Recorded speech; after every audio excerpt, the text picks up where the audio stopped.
It's been 11 years since OSF's last production of Othello. And in the OSF life cycle, 11 years is a long time to go between productions. But I very selfishly held on to directing this one myself. I really wanted to be the director of Othello. I've had these kind of extraordinary, really life changing experiences directing some of the great tragedies of Shakespeare here at OSF. And Othello is a steep mountain to climb, but I've always been really attracted to trying to tackle that story. I think, especially now, especially where we're at in the world, in the United States, it's the play in which Shakespeare most aggressively tackles how society navigates difference, in particular race, but also national origin. I think it's not only a story of racism, it's a story of xenophobia and even religious bigotry. I think it's pretty clear in the text that Othello stands apart from other people in the society that he's part of through race, through his religious background, and through his country of origin. And given all the struggles we're having as a society to navigate difference right now, it's an absolutely urgent story. I had great clarity from an early point in planning this production that I wanted it to be the most intimate possible cast. We're actually doing this production with only 12 actors, which is by far the smallest that we've ever had a long-running Bomer Shakespeare have before. And I'm really excited about that because it is Shakespeare's most intimate tragedy. There's so many 2 and 3 person scenes. The majority of the play is very intimate scenes between 2 or at most 3 people, and that really digging into what's going on between the major characters by distilling the cast down to the smallest possible number feels really important to me. It's also a play, it's often been interpreted with one black actor and everybody else in the play being played by white actors.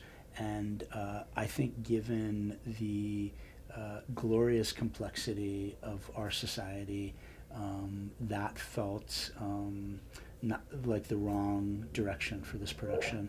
So there are actually 8 actors who self-identify as people of color in the production, and 4 actors who are white, who are European American. And I think the complexity of that in terms of how various characters who are people of color interact with one another, and also how Iago, who's being played by a white actor, how Iago manipulates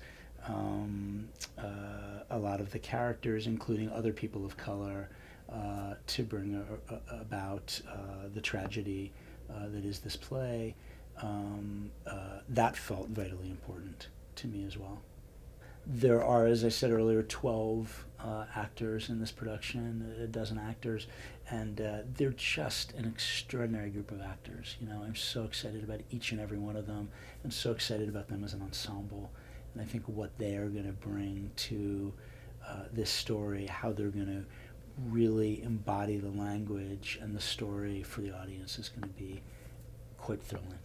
The creative team is my favorite kind of mix of people that I've worked with often and people that are part of new relationships for me as a director. So Christopher Sibo, our associate artistic director, my long-term collaborator, is the set designer. Didi Aite, the costume designer, and Xavier Pierce, the lighting designer, are artists that I'm working with for the first time. The sound designer Andre Plus and I have done many projects together. Tom Monteveros, who's designing projections, and I just work together on Off the Rails. So it's a great combination of people whose work I've admired but never had the chance to work with, and people that I've worked with over many, many years. And I do think that yields the richest results for me as a director. I think for the audience, when there are new relationships and new ideas bubbling, and then people are building on history as collaborators, I think that combination yields the most exciting results in my experience. So I'm very excited about that. And we are deep into the design process. It will be a production with a contemporary setting. The Venetians will feel very American. Cyprus, though, the island of Cyprus will be the island of Cyprus. The military structure in the play, of course, there's language that feels like the army, but then they all arrive by ship, and there's a lot of focus on the ocean. So we've decided to think about the Navy as our structure. So all the military officers in the play will be naval officers. So the play has a naval setting, and of course the vast majority of the play takes place on the island of Cyprus. And in all of our research, I'm so interested in the strong Moorish influence in the architecture on Cyprus. And I think that that's not an accident. Obviously, Shakespeare knew what he was doing in terms of Othello being a Moor. Of course, even what a Moor means a lot of different things depending what scholar you read.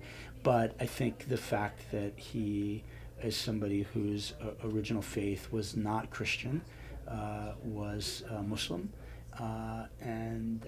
So the fact that the events of the play unfold on an island that's far away from the society that he's working for in the military, I think is very, very significant in terms of this kind of horrific unfolding of events based on intolerance and fear of the other. I think it's brilliant, actually, that it's set in a place that's far from Venice in the text, and far from the United States in this production. One of the things that I love about Shakespeare is how it's always working in multiple time periods at the same time, right? There's whatever the historical setting of the story might be. There's the Elizabethan England or Jacobean England in which the story was first received by an audience. There's the time period in which the time and place in which the audience is watching the story, and then sometimes there are directorial ideas about a time and place that's not any of those three. I really find that I can bring the most forward to the audience and really excavate the text most deeply and really celebrate Shakespeare's words with the most precision and the most force, working in a contemporary setting. Not always, of course. I've done work in period with Shakespeare, but I tend to believe that the strongest work that I can do as a director is with a contemporary setting. I think it's very significant that when Shakespeare's plays were first done, as far as we can tell from drawings that were done of the work at the time and from descriptions that were written, that the productions were essentially contemporary dress productions, that the actors really wore clothing that was cast off from audience members themselves, and there might be a schmata that would be thrown over somebody's shoulders to represent a historical period, but that was really the exception. The rule was people in contemporary dress. And of course, Shakespeare's plays are filled with anachronism, right? Anybody listening out there knows all about the clocks in Julius Caesar and the number of references that are clearly Elizabethan England that are embedded in plays that are set in places so far away. So I think Shakespeare, and I don't think he did anything carelessly. I don't think it was careless. I think he very, very deliberately creates a world in which the here and the now and another place and another time are blended together on purpose. So I feel as an artist a great sense of release and freedom and joy in telling a story in a way that allows us to mix whatever the historical setting is and the 400-year-old words with the place, the society that we live in. I really feel like some of the most exciting work can come out of that.